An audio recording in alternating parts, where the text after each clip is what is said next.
کسی بھائی کا سوال ہے کہ اقامت اور تکبیر کا بھی جواب دینا چاہیے جس طرح اذان کا جواب دینا ضروری ہے، یعنی اذان کے کلمات سن کر اسی طرح ان کلمات کو دہرایا جائے تو یہ اذان کا جواب ہے۔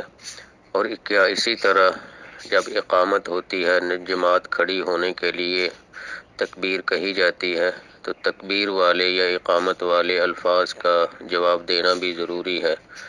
تو میرے بھائی ایسا نہیں ہے۔ نبی علیہ الصلوۃ والسلام نے صرف اذان دینے کا اذان کا جواب دینے کا نبی علیہ الصلوۃ والسلام نے مسلمان کو پابند بنایا ہے اور اس کی ہی کوشش کرنا چاہیے۔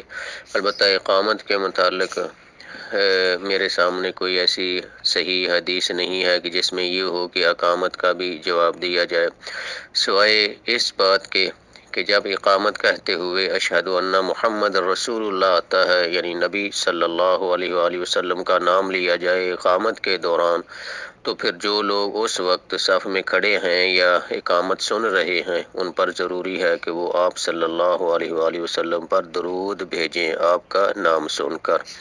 تو یہ حکم عام ہے، اذان، اقامت، اور جب بھی نبی علیہ الصلوۃ والسلام کا نام سنا جائے تو آپ علیہ السلام پر درود پڑھا جائے، یعنی صلی اللہ علیہ وآلہ وسلم کہا جائے۔